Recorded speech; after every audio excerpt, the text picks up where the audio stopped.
Bem-vindo à nossa série sobre as 48 Leis do Poder, de Robert Greene. Hoje falaremos sobre a Lei 17.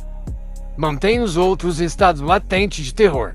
Cultive uma atmosfera de imprevisibilidade. O previsível é fraco.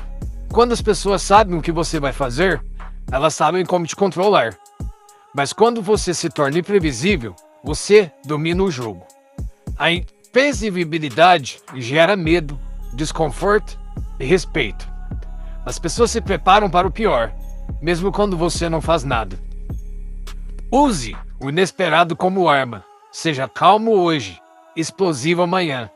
Deixe que eles andem em ovos perto de você. E nesse caos, você reina.